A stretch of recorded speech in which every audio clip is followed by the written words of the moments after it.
Alderman Weggie. Here. Alderman Tice. Here. Alderman Gould. Here. Alderman Shelton. Here. All members are present. Great. Any changes or issues with the agenda? If not, we'll be good by acclamation.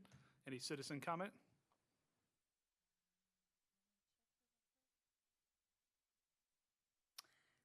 Nobody has their hand raised. Okay.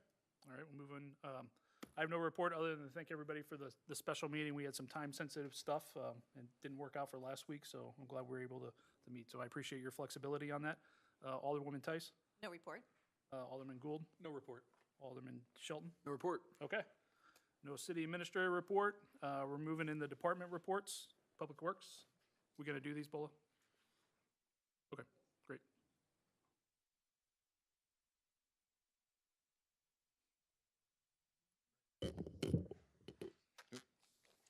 Yeah, and feel free to stop me if you get to one particular subject that you want more information on, but try to give you a smattering of all the different things that have gone on in the last few weeks, month or so. I don't know if we need to go through anything with the styrofoam, if you understood what was going on there at the bridge. It's been cleaned up. There was styrofoam within those beams that were demolished at Breckenridge Industrial. So, Do we have a, I'm sorry, Go ahead. do we have a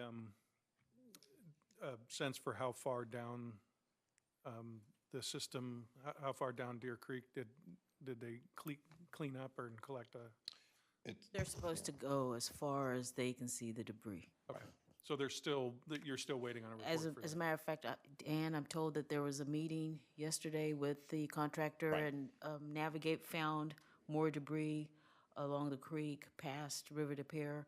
And so they've been asked to go back in and not just, speckles everywhere, but major, to go back and clean it all up. Okay. And we are waiting for them to submit a response as to, that details their cleanup effort.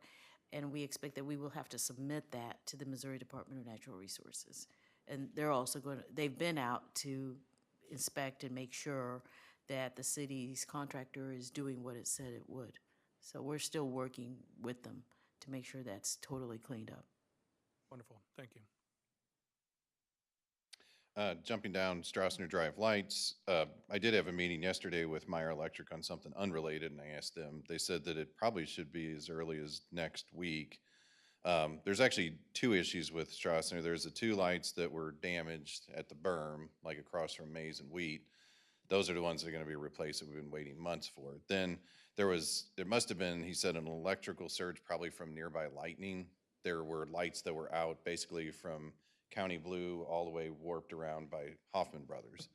So we tried to reset it ourselves, we couldn't, and then it had to be disassembled, and there's some wiring that was melted that they fixed. So they're all working with the exception of one light, and they think that's just the fixture itself has gone out. It's been up maybe 4 years, so they'll replace that one. And then that's pretty much it. The Litzinger Road bike awareness. So we're thinking probably late March, early April. The temperature should stay constant. They're always up and down, so it's difficult to paint or do anything. And it seems to rain like every week. So hopefully, and we've got a few, right now we're just running damage control, filling potholes and stuff like that, but this will be something we get to. Evans Howard Monument, I don't know if anybody's been back behind Micro Center, but the base is actually in, the concrete that's going to accept the brick pillars and the sign itself. So they did actually get started. So you'll see that. Jeff, you have Yeah. a question? Yeah, one question back on the Litzinger Road bike awareness. That's the markings on the pavement. Where are we Sharrows. with the signage? And have you, as I think you were ordering some signs as well? Yes, yeah, we'll be putting both up. I didn't want to Okay. do one without the other. Got it, okay. So I thought, well, once we put the sign up, then it would make sense to put the Sharrow adjacent to it so you can see it both as you're driving and, Okay, hopefully. perfect. Thank you. Yep. Barn Stable at Salem, there is still water leaking there, but I know I've spoken with the property owner and she said that it's actually a service line. I just haven't seen anybody fix it. So she wasn't home when I drove by, otherwise I'd ask her what the status is, but I know it's been reported to the county. The county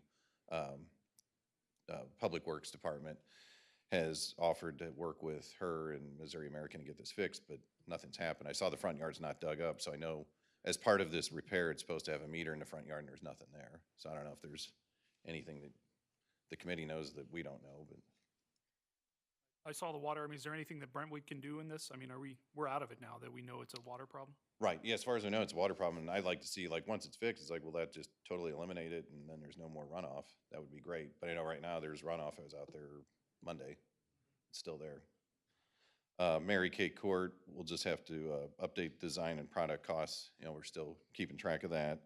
2323 Park Ridge, that concrete slab, we did call in locate, so the goal is to, after filling in some potholes, we're working out here right now redoing the curbs around City Hall, but once we get those formed and poured, we were gonna jump over to this slab and take that out and fix it. Creek cleaning Nancy? project, Could I ask Yeah. a question about the slab? And I know I put this on your radar and on your list. So is the entire slab coming up or just a portion around where the we're gonna manhole cut a cover portion is? around it and then make an expansion joint. That way, if that manhole flexes, it'll just push against the joint instead of the whole slab. But you're not going to take the whole slab? We don't think we need Okay, to, because it yeah. looks in good shape. It's in good just- shape, because the whole thing's in good shape. It's just right at the manhole Yeah, it's just cover. poor placement of the manhole or the slab joints, which, you know, that happens. Yep. It's simple to fix and we don't have to do a whole lot.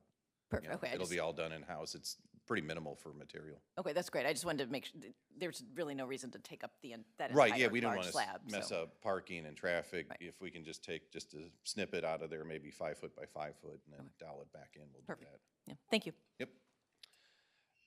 Creek cleaning, I know that Castle completed that work, so it'd be Deer Creek, Black Creek. That work's all done. We got invoiced, turned that in.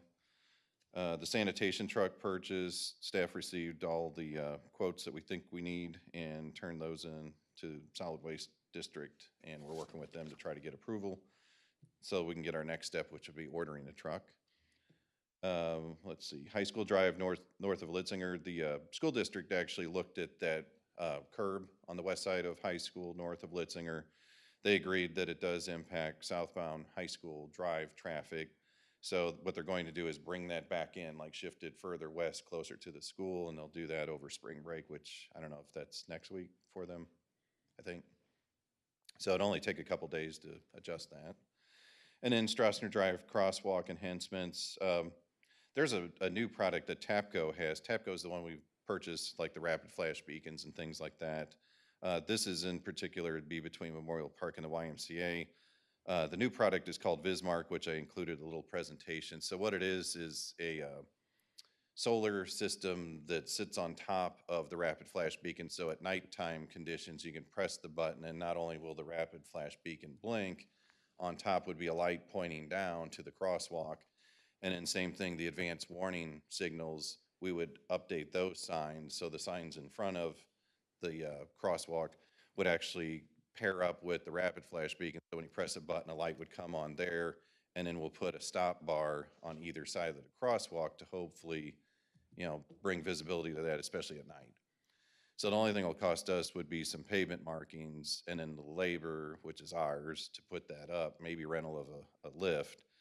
But the rest of the stuff they would give us, and then they would want to do a white paper.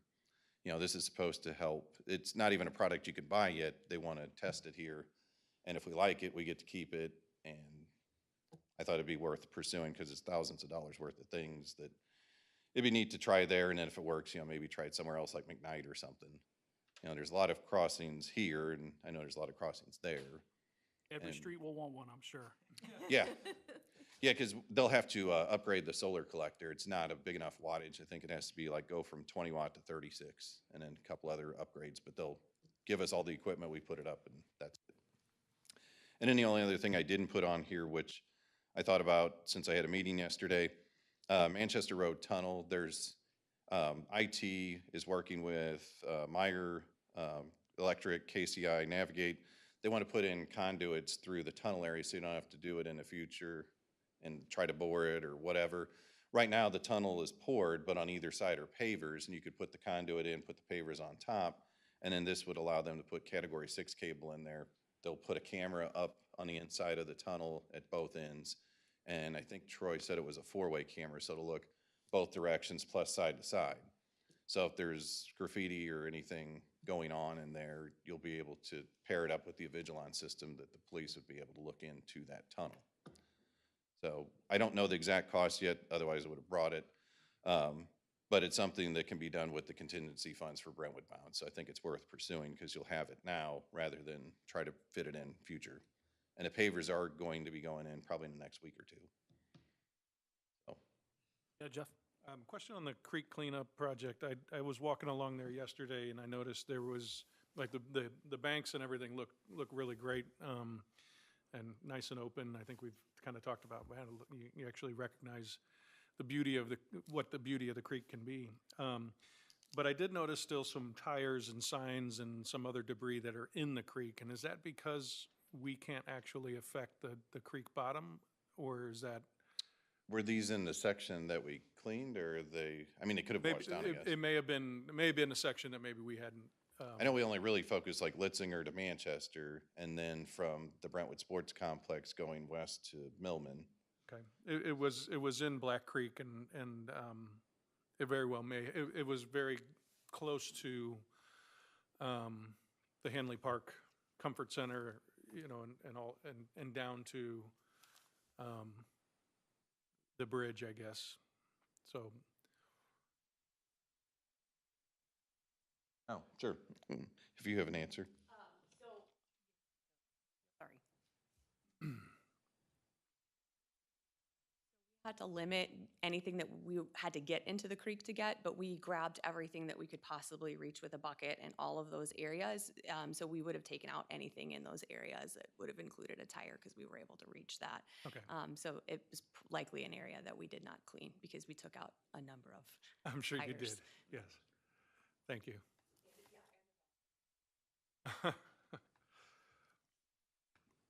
Jeff, any other questions? Anyone else? Dan, I'll just say, I like this idea of like the Vismark, you know, I'm a fan of us, you know, trying new things all the time, so I appreciate you going forward with that, so be looking forward to see how that looks, so thank you. Cool, thanks. All right, thanks, Dan. We'll move to Parks and Rec.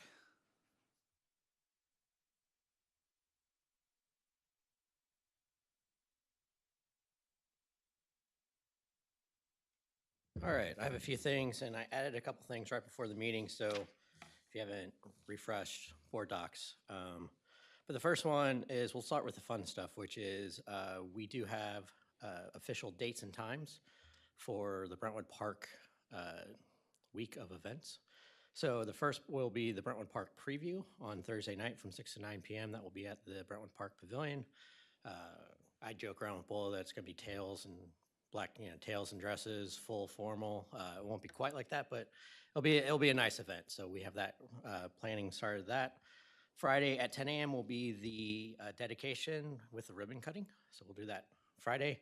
And then Saturday is the grand opening celebration. That will be the family event, 11 a.m. to 2. So a lot of stuff going on the first part of June as we officially open the park, and kind of excited about all that. So that's first. Second is the dog agility. And again, moving it helped us a little bit because we actually do have pieces of equipment on order. So we're just waiting for them to come in.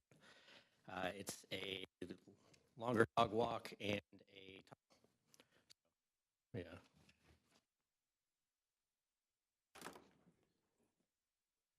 Always a mic problem. Magnetism. How about that?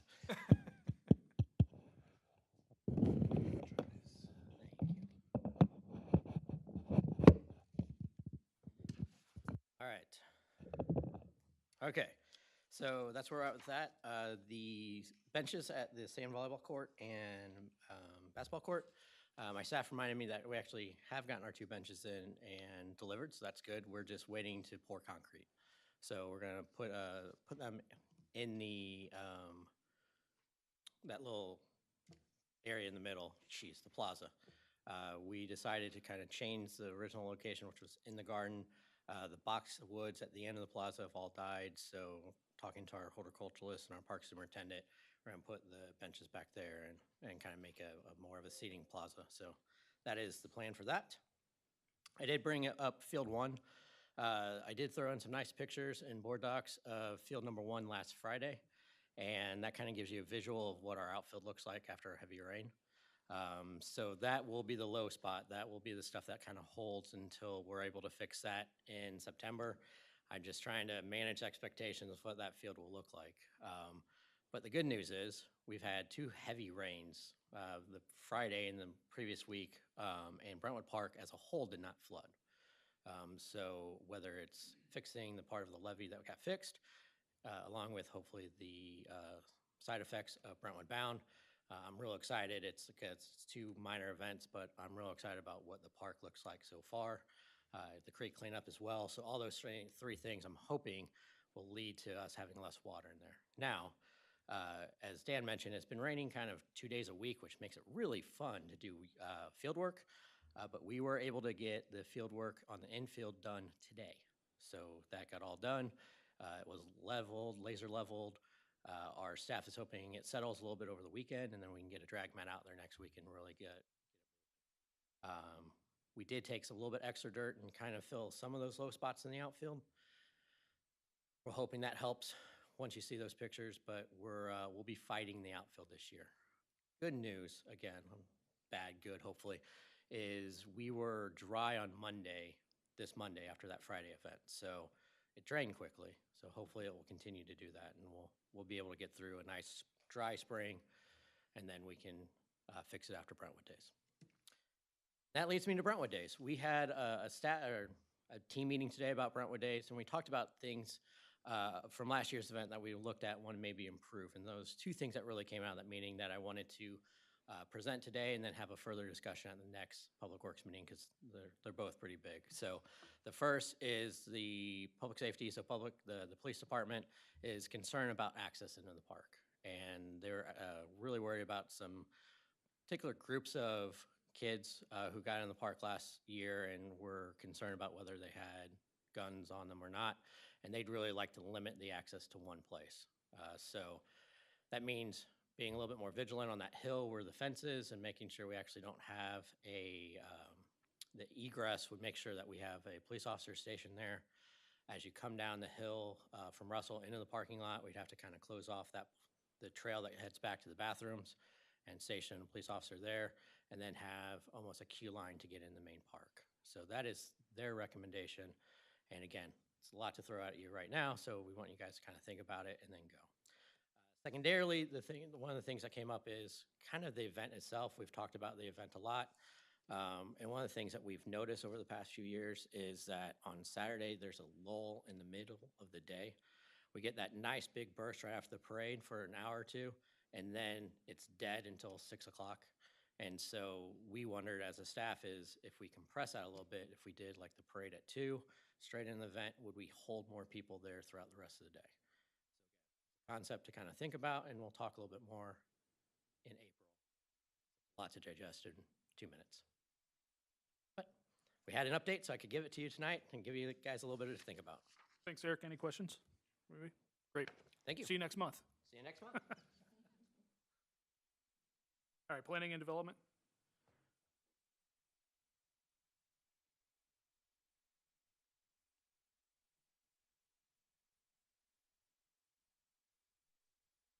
So I wanted to provide a kind of standard practice for public notice in the Planning and Zoning Commission, which is also similar to what we do for the Architectural Review Board and Board of Adjustment. Any project that has to go to the Planning and Zoning Commission, Architectural Review Board, and Board of Adjustment requires a mailing of 300 feet around that subject property.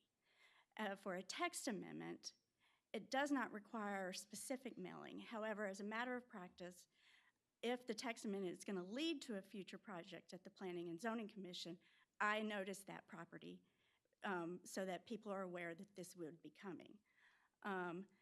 And also, when we did the text amendment for the Plan Development Overlay District and the GC District to take out auto-oriented uses, I noticed those properties within the district so that they were aware and we were being protected illegally.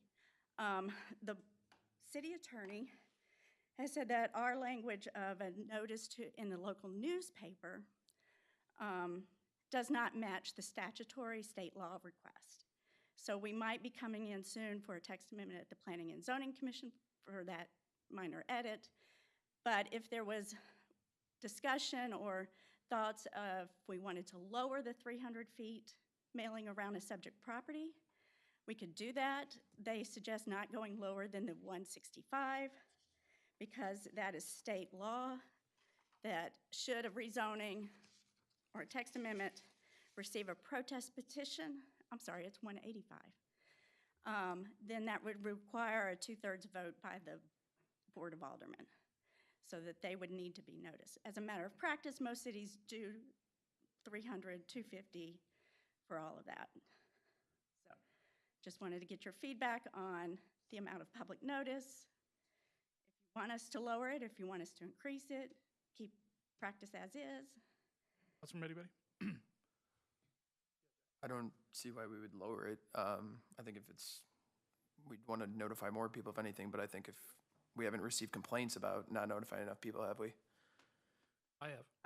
But you Yeah. have. Which always a complaint. They're outside yeah, I of the mean, no, 300 there's always- feet, but, yeah. you know. Yeah, I've gotten those. and I think there was someone complaining that maybe we shouldn't notice a project so that it, when it became a text amendment, so that a fear of the neighbors They wanted to complaining. notice it Yeah. themselves. We wouldn't allow that. I don't think we should reduce it.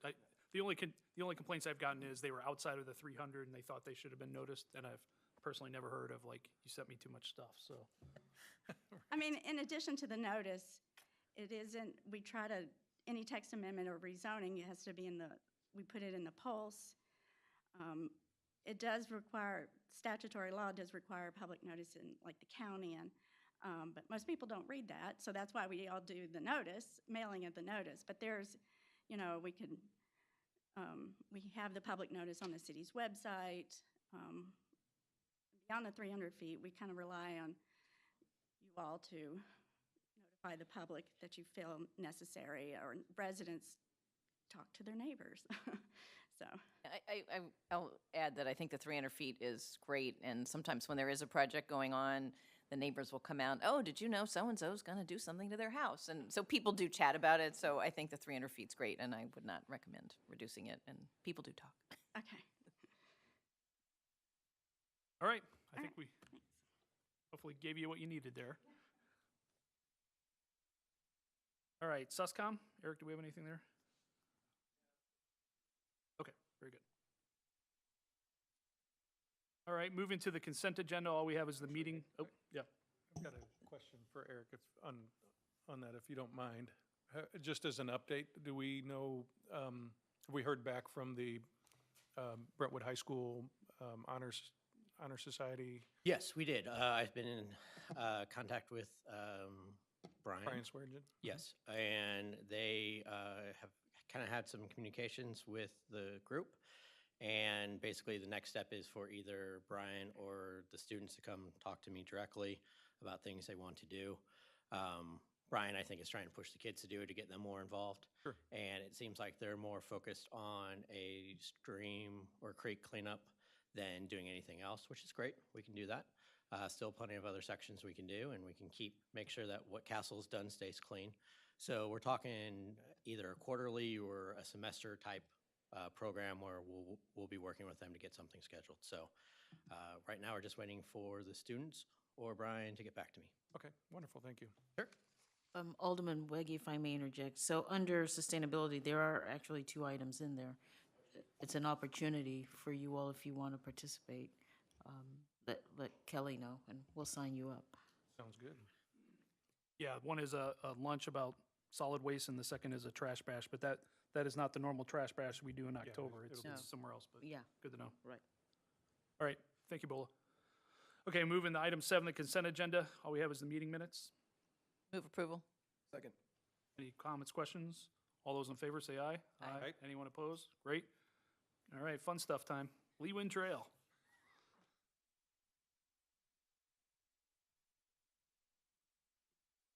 Hopefully you didn't pass out when you saw that we've changed things. I'll just kind of briefly go through the history, but when we originally looked at this, we always wanted to do design build, kind of short circuit, having to design something and then go out for bids. We, including me, thought that we could do like an erosion mat, just, down the hillside. But the toe, the bottom of the slope has actually pushed out and failed, and the slope itself is greater than 1-to-1, so it's pretty steep, you know, it's more than a 45-degree angle. So, long story short, the erosion mat won't work. I know Castle looked at it with their vendors. You can't put that in there. It's the wrong application. It's too steep. So what needs to happen is the toe, again, the bottom needs to come over closer to where it originally was before it failed. So that's why these scour locks, which are just big baskets, they look like gabion baskets, but I think they're like a polyethylene material, but they're still filled with, you know, rock, and then you can fill them with, you know, clean fill and grow stuff out of them. But instead of 2 tiers like they originally designed, which was near the existing toe, everything had to shift over closer to Rosalie and the trail, which then adds another tier, because if you kind of envision a angle like this, if this is the existing toe and I move over, this just got taller as I got closer. And then once you come from those scour locks, you have to come up like 2-to-1 so that it's a more gradual slope so you can actually maintain it and it won't be as severe and possibly wash away. So I know we included drawings in here. I know that there's a breakdown on the costs. So when it was an erosion mat, when we did the comparison with the 3 different design build teams, we were looking at roughly $238. And then now that's the scour lock, and you know, we've got, the other thing I should mention is that when we originally looked at it, we were just gonna fix the trail in the 3 areas. And then as we've evolved, you know, we know that there's other areas that are cracked. It would be better, you know, more durable if we got rid of the asphalt and put in concrete. So if it ever flooded again, you wouldn't have, you know, petroleum-based product getting into the creek. And it could probably weather that hydrostatic pressure when the water comes up and down. It wouldn't, you know, alligator crack like this did.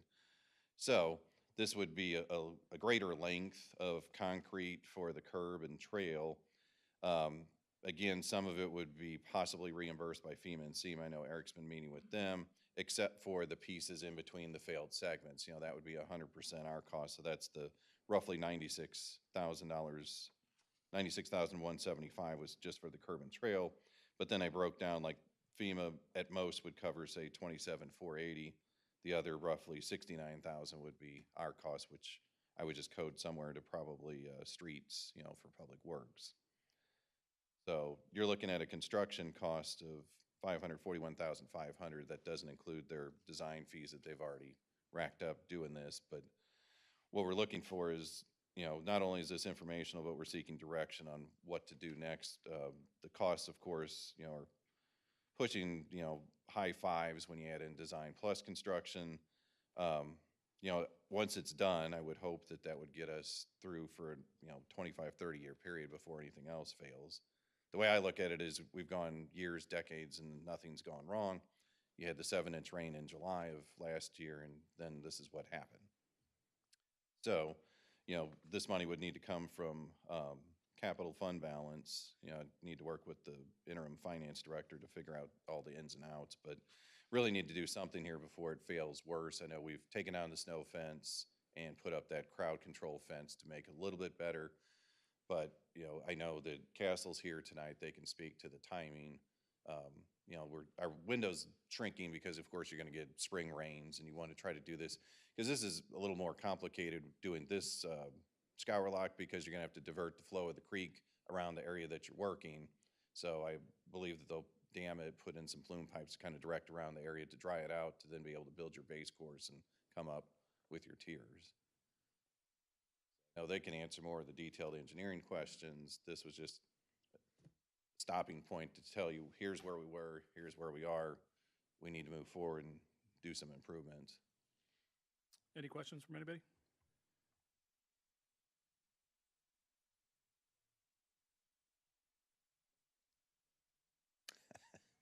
Oh. So do we, and maybe this is a Castle question, but so MSD and Army Corps of Engineers are on board with this plan now at this time?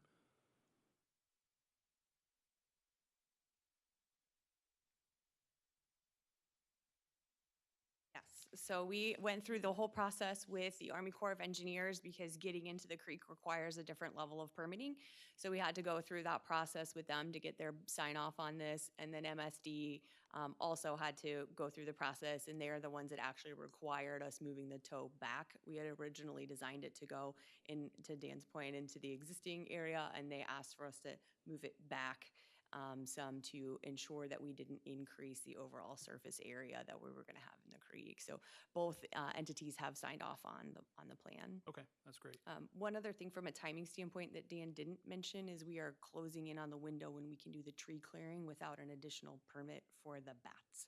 So I don't want to, I hate to say that we have to like do things, but by April 1st, we will no longer be able to do tree clearing without having to go through a study, which will cost money and time as well.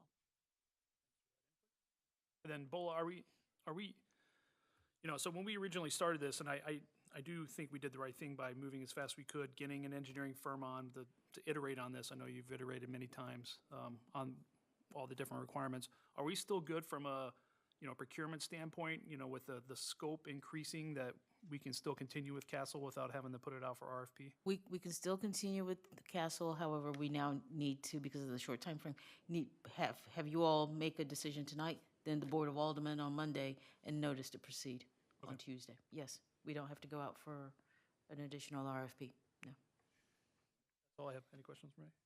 Yeah, Nancy? So I'll ask a question more for Bola on the finances. So we'll take this out of the capital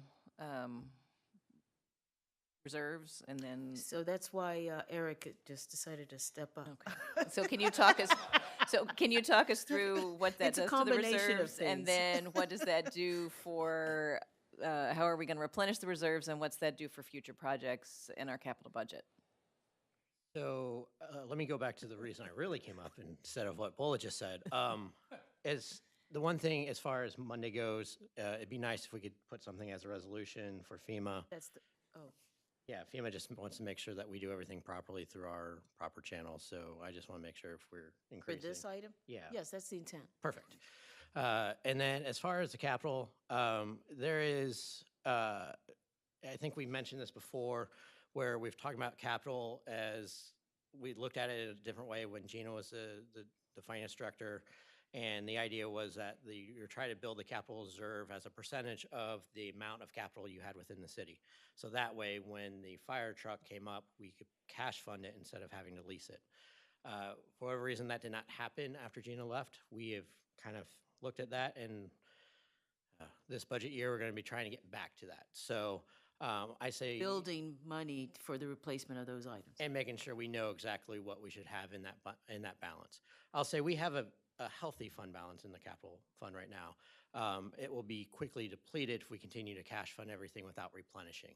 So as we move forward, it will be, well, hopefully not my job, the finance director's job, to ensure that we are moving forward in that direction and getting back to a place where we're comfortable that in 15 years from now, when the new ambulance comes up, we have money to cash fund it.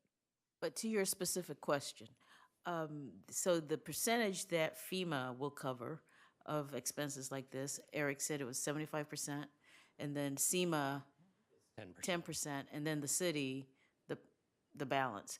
So, but because the cost has gone up, we had to go back to SEMA, to FEMA, to inform them of that. We are still waiting their final approval on that. Eric doesn't have a good sense of what they're going to say, but nonetheless, we feel a strong need to continue and get this done quickly. So if the city has to incur more of those expenses to get this done, I think it's good money spent on a worthy cause. The one thing I'll say as far as FEMA is that there are questions, and they're doing their due diligence, and I understand that, is, they repair as it was before the flood. So what they think we should do is just pack a lot of dirt, refix our trails. Well, we know that's not going to work. It's a 1-to-1 slope. It needs to be a 2-to-1 slope. We can't really do that with riprap or pile walls or anything else. That's why we have to go with this new sort of scour lock system. It's that education to FEMA that we're going through right now. And, I think after our last meeting, I think they had a better understanding. And if it still comes in, we haven't gotten to the point where we submitted it to the next level of FEMA because they have all these questions. And our next meeting, if there's still more questions, Council's been kind enough to say that they'd help us with that communication in that meeting if we need to. So I'm comfortable with the fact that they know what the first part was and they're okay with it. I'm comfortable with some of the questions they've asked, how we've answered them. But can I promise you that the federal government will see eye to eye with me? No. Okay, well, we definitely need to do this. I mean, I think there's no question that we need to fix this. I guess I'm trying to get a handle on what this means for future years. I'm sort of like with the Ways and Means hat on Right. as opposed to the. I think Public those Works are hat. really great questions to ask. You know, in the past, we've only spent money on things that we have planned for. But it seems like lately there's an increase in unplanned stuff coming up. So I think that we need to be very careful with how we spend that money, or how we greenlight some of these unanticipated projects to come up, and maybe start to think about, are they must do's? Do we absolutely have to seize upon the moment to do that now, or can we delay and wait till a later time? And obviously, this is not one of them, but we just have to take it one day at a time and see how they come. Interesting budgeting, I guess, in the fall. The other thing I can add is for Ways and Means to solve this, I mean, I do track all the payments coming in from FEMA, all the payments coming in from Chubb and SEMA, and Chubb did give us a $500,000 settlement, or not settlement, is claim reimbursement, because that was our max for any flood damage. So we do have that $500,000. We've chipped into it for some of it. The Oak Tree Park playground resurfacing was part of it. The Brentwood fence project was part of it, but we still have some money in that pile as we move forward. So I'm tracking that pretty closely, because I want to make sure, kind of like you, Alderman Tice, that I know money coming into the city and money going out. So at the end of this all, I can say, here's what happened, and we feel comfortable with those numbers. So there is still funding currently in fund balance already for it. And so we can use a portion of that as well. Now, FEMA will take that $500,000 and reduce their commitment to us, because that's insurance money, but we do have more funds coming in from FEMA. Thank you. Yeah, I mean, I had similar questions on how we're funding this. It is absolutely a project that we have to do. So, and I mean, it's a hard pill to swallow from a stance of it's significantly more than we had planned, but I totally understand the engineering and the reasons why they're saying we should do it differently, and that's why let's make sure that FEMA understands that this isn't us just trying to kind of upsell this is the building it the way it's supposed to be done, not just a patch that will then erode and fail in the future again. And then, I guess we can talk about budgeting and Ways and Means items too, but, even some of the investment revenue that we've received recently, or economic development sales tax. I don't know if any of that type of stuff can help in some funds that we know we've been accumulating. Oh, absolutely. That we haven't allocated yet. Maybe Right. maybe this is a project that we say, okay, let's look at tapping into some of those things just so we keep our reserves. There's more coming. More requests.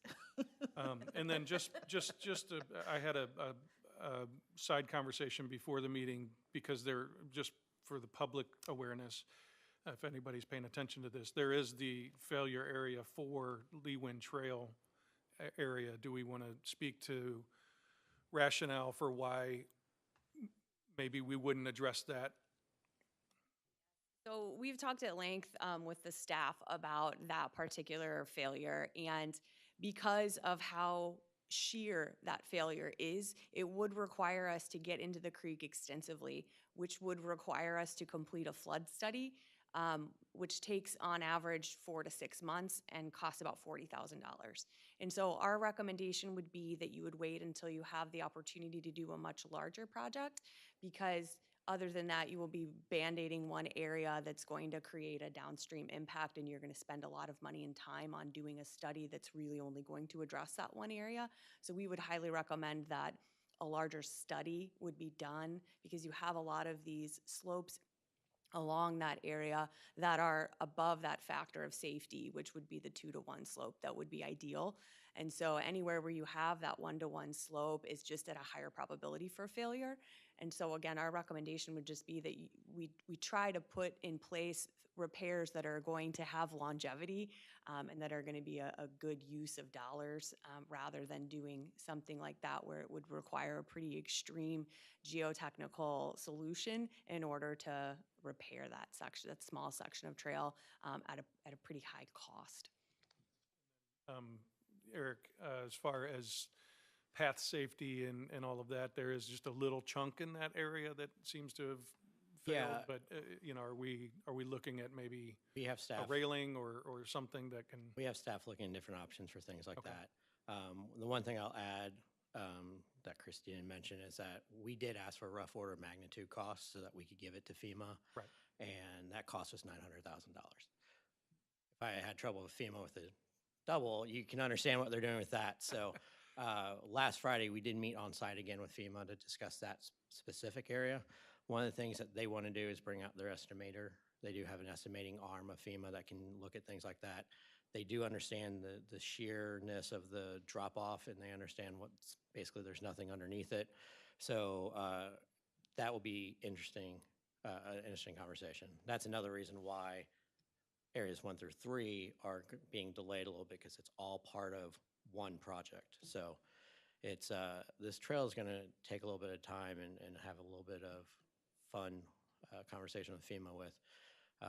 You guys, I like boring you guys with all my stats about this different steps, but my Friday meeting with FEMA, Wednesday, Thursday, I can't remember at this point, was a 6-hour meeting with FEMA, 1 o'clock to 7 o'clock, and most of that time was spent on Lee Wind Trail. So we are slugging through with FEMA as we continue to try to figure this all out. But it'll be interesting to see what they come back with, but they do know that's on the list. They try to say, oh, no, you guys didn't do that. And I'm like, and that led to a few days of fights. And I'm like, no, I specifically walked you out there. And it's like, oh, you're right, we did. Let's go back and take a look. And so we got that part settled at least, but they see $900,000 for a section literally this wide. And they're like, what the heck are you guys talking about in Brentwood? So Okay, thank you.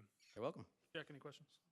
One more follow-up, just real quick, and we're still gonna do the curb ramp at Eulalie, okay, great, thanks.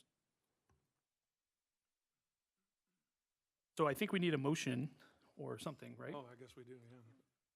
We were all resigned to it, I think. So So I think we're looking for a motion to take a resolution to the board on Monday. Make that motion to take the resolution to the board on Monday to contract with Castle Construction for the curb and trail replacement, fence replacement, bank stabilization of areas 1 through 3. second, Okay, any discussion, comments? do we need any discussion on area 4, or are we going 1 through 3 and then we? Yes. Okay, thank you. And do I need to make that motion not to exceed a certain amount, or we, with the project cost estimate of? I think it's at cost as presented, right? Yeah. Okay.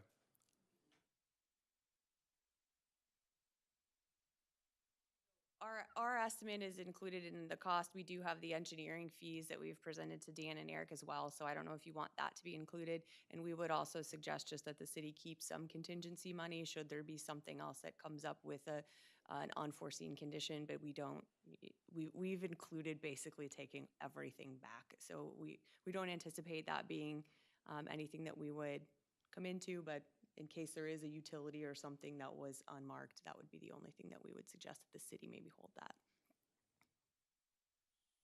So I'm guessing, though, then that means we need to probably have a contingency built Right. into this motion. What is the standard percentage? Is it 10%? 10%? right. Okay, so the motion amended with the anticipated project cost of $541,500 with a 10% contingency. Second still stand? Second All still right. stands, yes. All right, any comments, questions? Okay. All those in favor say aye. Aye. Anyone opposed? Great. Thank you, everybody. All right, move on to item B, Stormwater Master Plan. Back. talk through that one? Yeah, I knew Whitney was gone from the last meeting, so I tackled this one with Gonzalez. If you recall from the previous meeting, there was a appetite from the committee to do some sort of stormwater master plan presentation, like a public engagement. So Gonzalez gave us a proposal for that, and basically that would allow them to generate exhibits for your Section 400, Section 500 changes, as well as redlining the language changes, attending some meetings. You know, they gave you like an all-in à la carte type proposal of $14,000, but we don't believe that we need all of those steps, and some of those can be done in-house. And like they had put two people in two different meetings, you know, two different meeting dates, and we don't believe that that's necessary. You probably could get it all done with one, maybe one of their staff, maybe none, if we can get the exhibits and things. But we didn't want to make it shortchange it either, you know, just in case something else pops up. So that's what we're looking at here. I don't know if you have any specific questions, or I know Whitney can speak better to the code changes. Yeah, any change to the zoning code requires review at the Planning and Zoning Commission prior to Board of Aldermen and appearing at the Board of Aldermen. So there would be the public notice in the polls for that. We could also maybe combine that, a meeting with the planning, a public engagement meeting with the Planning and Zoning Commission discussion at the first meeting. So we can map that out better with Gonzalez. Some of these are just kind of minor technical, so I don't know if y'all feel like having such a large engagement on these issues when it was engaged as part of the original proposal to adopt the stormwater infill development plan. So that's the larger question for you. Go ahead, Nancy. So I think we need to be careful how we sell this, because there's all this confusion out there about, you know, it's flooding in my backyard, and now we're doing a stormwater meeting, and it's not about flooding in your Not about that, backyard. It's no. about code changes. Exactly. Right. So the messaging on this has to be really specific. Yes. And I don't know that it needs to be as extensive as what they have outlined here. And then I know we've talked, I guess, so that's like my first comment. And my next question is, like, we've talked about some things that I think this group had some concerns about. So I don't know if we leave them as they are, and then we get to address them again after it goes through P and Z and it's at the full Board of Aldermen, or if we should talk about them now before it goes to the public, before it gets through all these steps. So those are my two different thoughts. Well, I'll say, I mean, I think the intent of the open house, or how we publicize that, is we have really I know some are minor, but it's a big raft of code changes that we're proposing. And the concerns were, you know, what is this going to do for the cost of housing? You know, what is the impact? And the thought was that this open house was not so much about the, you know, 42 locations that we identified in the specific plans and things like that, but more about these changes that we're going to be bringing forward on Moss, and, you know, inviting all the developers and everybody that really would have some stake in this. Not so much the typical average homeowner, but those who are in the construction business. I think that was the audience. I mean, I'm of the opinion we should get out this before it goes to P and Z. You know, here is all the changes we're going to be proposing, and, you know, whether that's Gonzalez or if it's staff, you know, here's what it was, here's what it is, here's why we're doing it, you know, to explain all of it. Could I ask how we did this with the 2018 codes, when that happened? Because I know we had a meeting for developers then. We did. And how, did we do that in-house? I think there was more heavy lifting done in-house, because they did all the research and the writing of the code themselves. So we did not have Gonzalez at the time. So it was done more so all by Lisa. Yeah, Lisa and Steve. Yeah, I mean, I think, I do feel this maybe is excessive for something, you know, I know these aren't, some of them are not minor changes, some of them are minor changes. I think there are a couple of them that we have issue with potentially, that we'd like to understand a little bit more, understand the impact One being I think the 100 square feet versus 200 square feet, and then the other is the locations of downspouts coming, setbacks from the property lines. Those seemed like they're, they become pretty costly for somebody who wants to put a deck on the back of their house, or a little patio or something like that,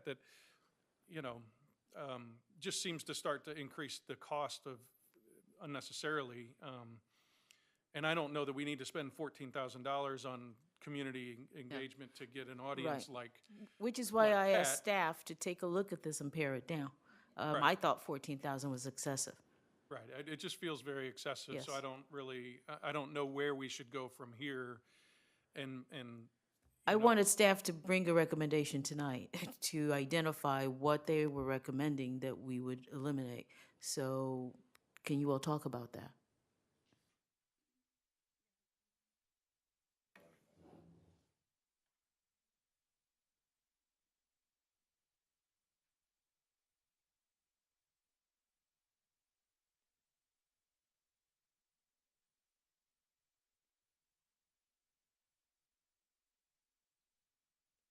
Yeah, in particular, I thought that some of the things, when we discussed it as a group, that we could eliminate, like I said, would be the meetings here. Yeah, so like 3.02, it says attendance at public meeting, assume two. It meant two of their staff at two different meetings. That's $2,160. So I don't know that you would necessarily need them there. If they prepared exhibits, I think we could handle it in-house. Some of the other things I know we talked about, these meetings under coordination with city staff, 2.00. They had a kickoff meeting, a review before a meeting, a review after the meeting. It seems like one of those could drop off easily. That would save, either $700-800. And then I know speaking with Janet, she said, why would you need a written explanation accompanying the revised ordinances? That could be done in-house. If you had the exhibit, we could create the text that goes with it. And that's pretty high. It's $2,370. So we were thinking you could probably shave off $4,000 to $5,000 from the total. Again, you could approve this. This is time and materials. So whatever you don't do on this list, you don't pay for. It's kind of a la carte. If you wanted to do, most of, 2.0 yourself, as far as all the coordination and meetings, you're looking at a subtotal of $3,290 just for that. There are other items like 204, 205. Right. There's a lot more heavy lifting that staff could do. I think the most that the city should be looking to spend is 5,000, if that. So that would be my recommendation for Whitney and Dan to maybe sit down again, Right. truly cut this back, and then present that. Yeah, Nancy? I mean, I'm sort of going back to the 2018 codes. If that's the model, That's the we're model. not looking and inviting all of Brentwood No, to come to this. These are no. the developers. And we have a s- list of who Yeah. those contractors are. Those were the ones that we had invited, and And how many unfortunately, most of them didn't even come. Yeah, and how many came? So I don't see that we need to develop all these No. fancy looking No, none of that. posters Right. for I think this is 10 people overkill. to show up. So Well, and I like the idea of combining it with maybe it's prior to the P and Z I think that's what we did on the same evening. We And, have an early you know- meeting for them and then just roll right into P and Z. Buy some food, tell them there's going to be food and refreshments for them, Right. beer if we can do that. I'm sure it'll bring the contract. Okay, then, we can do that. Tell them there's beer involved and maybe they come. But yeah, I think we are over-engineering this. We need Yes. to come up with some smart solutions to be able to get input, even if it means they don't need to be here. Maybe it's a survey or something that we send Could them, send to them. communication Right. piece Yeah. that we send them, that we just ask for their response to by a certain time period. Maybe they'll, be more apt to, respond. I don't know. I think we just want some informed background on what these type of changes to the code will result in for not only the homeowners that are trying to build in Brentwood, but, what does it do for the I mean, I think there contractor? needs to be some element of educating the residents, because unless you have done this repeatedly, and you have in your mind what you think the cost would be, which is low, then all of a sudden sticker shock. So I think we need to get the residents, we need to find a way to inform them as well, and we can probably do that through the newsletter and so many other different avenues. But our really target audience are the contractors, and, you know, I don't know, they're, what, 20, maybe? But I think we can definitely target them. Go ahead.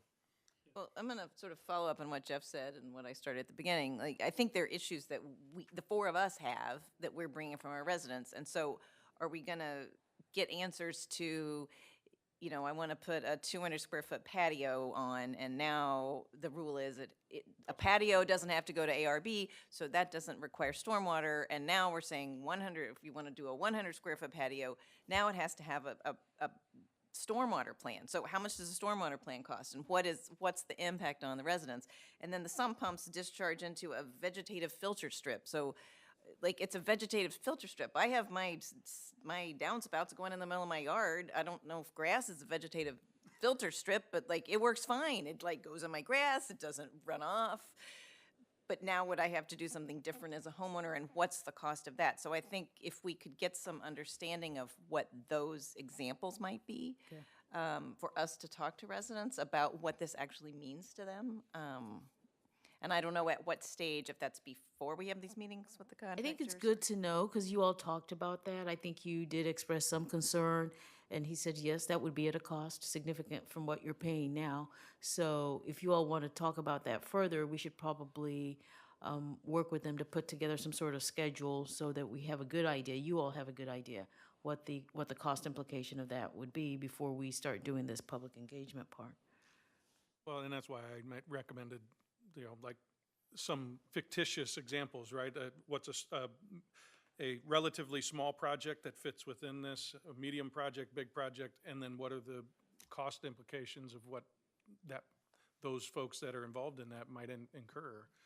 I mean, Yeah, it's just, right. And I also think there's the line of when you're tearing down a house and doing a huge infill, it's Right. massive disturbance of land, and it really impacts all the other people.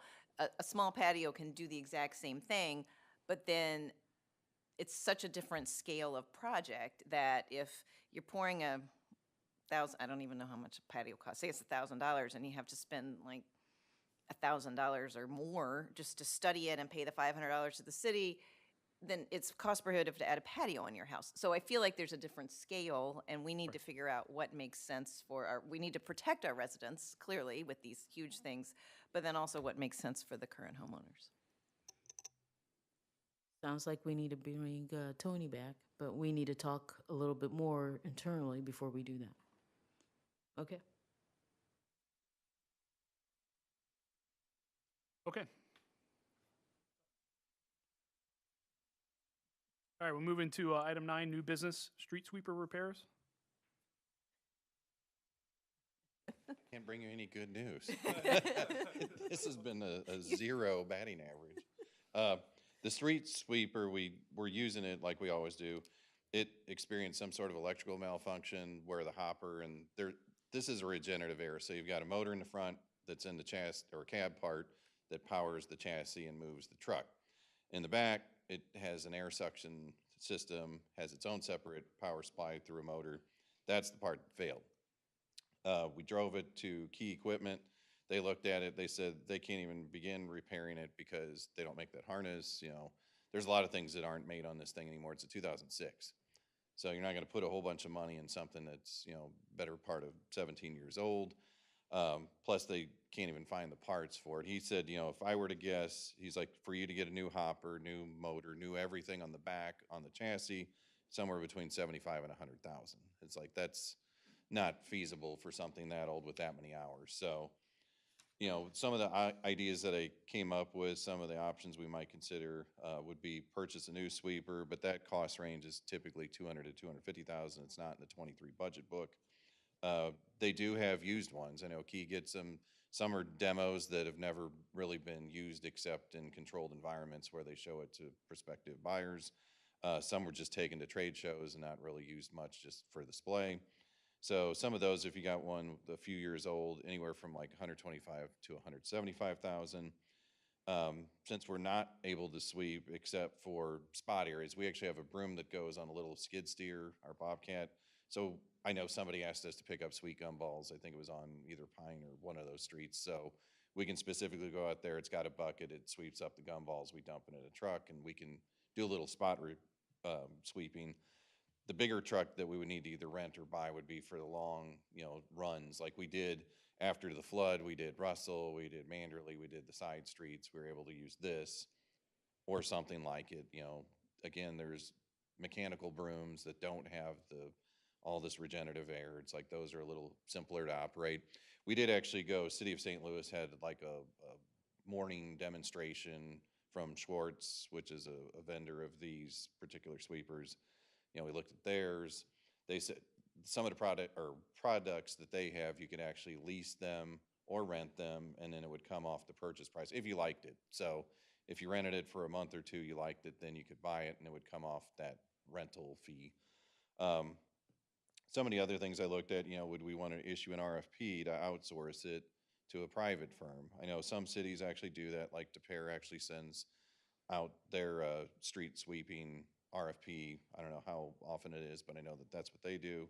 Chesterfield does the same thing. They don't actually do their own sweeping. Or could we look at other municipalities? I know Webster Groves has a sweeper, Clayton. Would they be interested? I haven't contacted them yet. I would like to keep it in-house because you maintain some control over it. If we have a special event like Brentwood Days, we always sweep before the event, after the event. Again, if there's flooding, if it's in the fall and someone says, well, there's sweet gumballs or there's grass clippings or whatever, we can go out there and pick it up. You don't have that capability really with a contractor. You're going to call them and pay for it, and hopefully it works its way into the schedule versus here, if you call me, we just typically do it that day or the next day. So my recommendation would be that we look at either new or used and then get some better prices and then come back and see what we can afford. Maybe there's a project that we have to forego, out of my budget or rearrange something. Typically we've been wanting, a cash payment instead of a lease payment. We were looking at leasing a sweeper in a couple of budget cycles ago, but that would have been like $87,000 a cycle times 3. I've looked at even smaller sweepers. I'm like, well, maybe it's better to do a smaller one and just not do each ward each week, but rather a ward a week. And then by the 4th week, you're doing that same ward again, just not using it as frequently because it fills up quickly, if you do a smaller machine. These still have to be emptied a couple times a day, depending on the time of year and what's in the road. But I don't think we necessarily have to do it weekly, but I don't want to cut back on services either because that's what we've posted and that's what we've been doing. Thoughts? I mean, my initial thought is the renting. The recommendation I think in the memo was that regardless, we would be recommending moving to a once a month type of hit, right? Not. Yeah, I wouldn't want to not sweep whatsoever because, there's going to be debris starting typically in the spring. April, people start cutting grass, and I know you're not supposed to put your clippings out there, blow it out there, but I know people still do, especially if you have a side discharge. If you turn the machine, it usually sends it flying into the gutter line. And, same thing with leaves. People blow them out there in the fall. But I think we still have to do the service. Yeah, when you look at the cost, it's a fairly significant cost, and some of the things that we've kind of discussed here, Yeah, I want to get the trail fixed first. When we look at the rental seems, you could probably go. If the cost is $250, then you're looking at 3.5 years before you even break even. If you rented once a month, Right. Rented one once a month and did the streets, right? So it's like. It seems to me that I know you don't own it and you don't control it as much, and you can't deploy it, exactly when you want it, and it's a little bit more on staff to organize that. But it seems to me that using the smaller sweeper that we have for smaller sections, and then if there's larger. We know when there's seasons or when we're going to have more. So and maybe there's a season that we kind of, there's not a whole lot that we pick up, you know. Seems like renting it for a little while to figure out really the needs, and then looking into some of these other, whether it's outsourcing and contracting with other municipalities in the meantime, seems to be the, I don't know, wiser way to go at the moment. But Yeah, so I'd be curious, before you even issue an RFP, if you could talk to De Pere and Chesterfield and just see what the services that they get and how they are able to manage it, and if they have a flooding issue, if they can use them, and what the cost is. I know those are much larger, probably geographic areas than we are, but that seems to make sense. And I know you lose some control, but this just seems like a machine that we should be sharing with another community, whether they own it or we own it or what it, we don't own one right now, and this seems like a great opportunity for cross municipality. yeah, coordination. It works well with the computers, and maybe there are other ways to do that. So I would certainly like to look into those things. We need to clean because we have a lot of gumbo trees, and we also don't want our we also have stormwater issues, and so we can't have the stuff going in the sewers that back it up and we flood more. So we need to provide this service, but I would certainly love for us to look at options 4 and 5 before we launch into purchasing something new. And I can bring that back to the next meeting. We could always rent something. I thought we should probably rent something to see like what other machines do rather than go back with the same type of machine. Maybe there's something that's cheaper than this that does just as good a job. And, then you're not obligated. You don't want to do that kind of capital outlay of $200,000+ and then, 5 years later you have buyer's remorse and wish you had done something different. Can you, so you mentioned like kind of the reactive cleaning that we do. What's like the standard schedule that you It's had been posted doing? online, so it gives like the streets and the day of the week that we normally come down a street. So it'll say, Pine, Sonora. Like typically you're doing like the Ward 1 streets, like in a particular route on a particular day. And then I know Brentwood Forest, we don't do any of the coves. We just do the bigger street, like your Wrenwood, your Swan Circle, High School, that sort of thing. And then Eager usually will hit that. But pretty much hit all the streets, that we can. I know we don't run it through York since those are private streets, but, unless there's a reason, like if there was a water main break and there's rock everywhere, which then affects how police and fire respond, we have had to go where there's been water main breaks and the water company didn't do a good job cleaning. So rather than try to get them out there or argue with them, it's just easier to go out there and pick it up and be done. And it's Oh, you finished. I did one, so I agree with what Alderman Tice said about this seems like something, that we could collaborate with other cities on. Mhm. A technical question, is this something that can be transported easily? A street suit, like, can it operate on a major road that you can drive it from a different city, or? How Oh, does it- yeah. Like this one, like I said, it's just like a regular truck. It's like you lift up the deck, Okay. disengage all that stuff, know and much then about it'll do streets. 65 miles an hour on an interstate if you want. It will slow traffic down, but Right. it is Yeah. Right. doable. Yeah, when it's functioning to do its job purposefully, it's like you would say do 10 miles per hour, 15, so you don't want to go so fast that it can't really draw that suction and pull the twigs up or leaves or whatever it's trying to grab. That's why I kind of like the broom. The brooms are horizontal and they're on the outside. The newer technology machines, you can actually move the outer brooms in and out. It articulates. It's got like robotic arms. They even make one small enough you can use them like on the trail.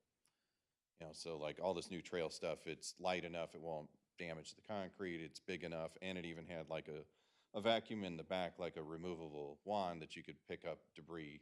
Like after an event, it would suck up cans, bottles, whatever. That was gonna be another question. Is there options if we were to go a new route that there would be other utility to use, like on new trails or in the new park that you could kind of utilize? Yeah, that's why I almost thought you'd get a smaller one, because maybe then we could share the costs with parks or someone else. I don't know. It just seems like there's more versatile, Eric's back there. Did you see the expression on Yeah. his face? Eric's always He got wants money. to share. They're called humans. But yeah, we could use something smaller. I don't know, and I actually did, I notified East West Gateway because I wanted to see if I could finagle a CMAQ grant if I went with electric, because they do make electric ones, you know, they're battery operated. The problem is that the batteries are so big, they use 480 volt, and you'd have to have a separate transformer and breaker coming into the shop just to charge this thing. But they will work like 8 hours, you know, on a full charge. I just thought, well, there's no emissions. It's like, it's just plug it in, use it. And I thought, well, even if you couldn't get a full 8 hours, you know, is that the end of the world? It's not like it's a trash truck, it's a sweeper. You know, you just plug it back in if it starts to fail and recharge it and go back out. But I know we couldn't use a regular charger. We did actually look into one of those. But I thought, well, if I could get someone to cover my cost of half or more, certainly go with that. So, I mean, it sounds like we've got some things that we need to investigate more. Right. Do you need a motion to No. that effect, or No. just? No, it's for information. We'll just do it. Yeah. Okay. I just thought in case your constituents want to know, well, why haven't I seen the sweeper? It's like, well, it's kind of DOA. But in the interim, you're going to be renting 1 month or 1 week per month to, Yeah, I thought, well, we would cover. start in April, rent for a week, so we get done with all the wards, like, you know, all the routes we normally would do in a week, get them done. You know, if it takes a week or if it takes 6 days, I don't think it would take any more than that. It's like, just knock it out. Then you're done for that month. We'll document it, put it in the weekly report, then go a few weeks. Motion for that, or does it just come out of his? It would just come out of my Out of his budget. Yeah. Okay. Yeah. Yeah, we've got contractual expenses line. yeah, Nancy? So, sort of following up on that, so is that the typical schedule? Like, the truck gets used about 5 days a month unless there's a flooding issue or? Yeah, we just do it weekly, so unless there's like staffing issues, like typically in the wintertime, you're not using it as much because there's no leaves or anything, and there's no sense in just driving it around burning fuel. But I would say starting like now, since we're in spring, we have seen stuff out at the street, and, you know, especially with all the construction that seems to go on, whether it's utility related or Manchester Road.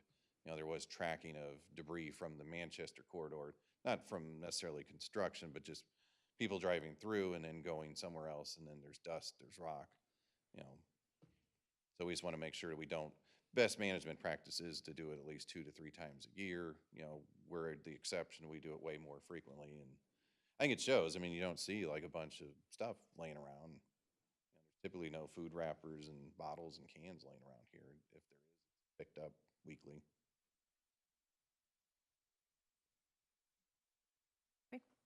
Okay. Thanks, Dan. That's it. Thanks. All right, move in the citizen comment. Okay, seeing no new business